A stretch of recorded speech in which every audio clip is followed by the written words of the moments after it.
Hola teman-teman penikmat film. Pernah nggak sih kalian nonton film yang dari awal udah tahu ceritanya, tapi tetap aja bikin kita pengen balik lagi? Kayak udah tahu ujungnya tragis, tapi kita masih rela nyemplung demi ngerasain sakitnya sekali lagi. Nah, itu persis yang gua rasain waktu nonton film terbaru dari Jujutsu Kaisen ini. Meski cuma rekap, rasanya tetap kayak dilempar balik ke salah satu momen paling emosional di seluruh serinya.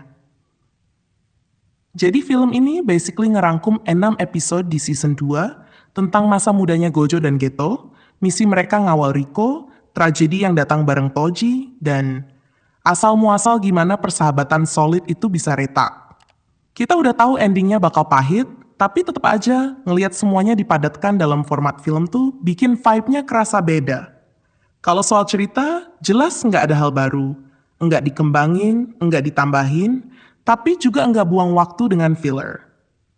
Jadi buat fans, film ini tuh kayak fast track nostalgia. Buat penonton baru, agak tricky sih. Karena tanpa nonton anime atau baca manga, bisa jadi banyak detail dunia JJK yang kelewat.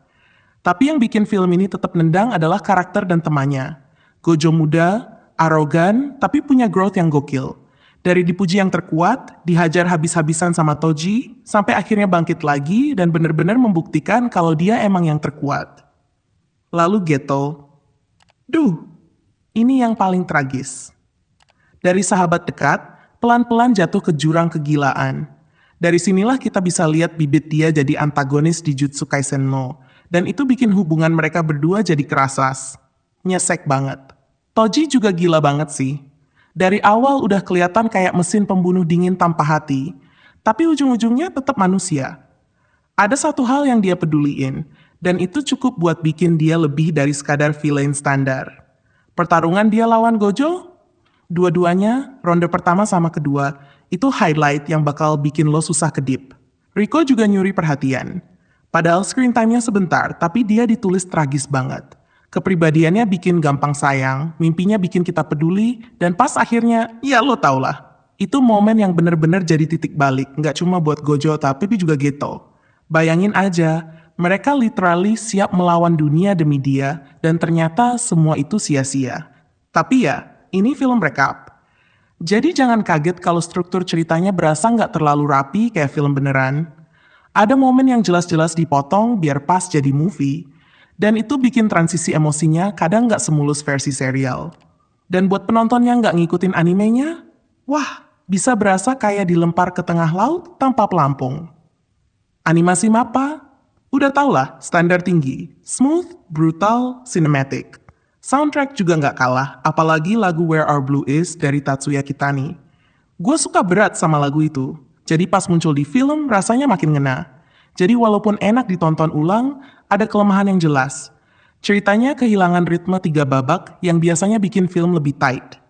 Motivasi Geto juga berasa kurang dalam kalau lo nggak tahu konteks lain dari manga atau anime. Jadi buat non-fans bisa jadi agak hambar. Buat fans garis keras, ini hidden gem. Buat gue pribadi, yang bikin arc ini tetap kuat adalah cara dia ngegali tema besar. Persahabatan, kehilangan, dan gimana jadi yang terkuat, ternyata nggak otomatis bikin lo bahagia. Gojo dapet puncaknya, Geto dapet kehancurannya, dan kita sebagai penonton cuma bisa bilang, andai aja mereka bisa milih jalan lain. Tapi ya, itulah takdir tragisnya. Film ini nunjukin tema besar, persahabatan, kehilangan, sampai pertanyaan klasik. Kalau aja gue sedikit lebih kuat, apa semua ini bisa diselamatkan? Dan itu yang bikin film ini bukan sekadar anime action biasa. Jadi meskipun ini cuma rekap, gue tetap ngasih film ini solid.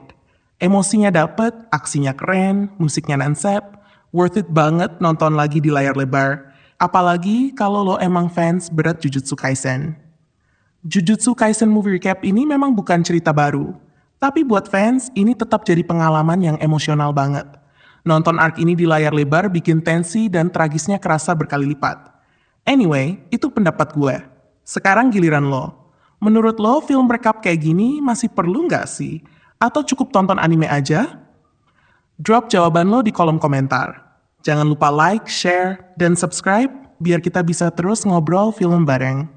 Gue Ikal, sampai ketemu di review berikutnya. Bye-bye!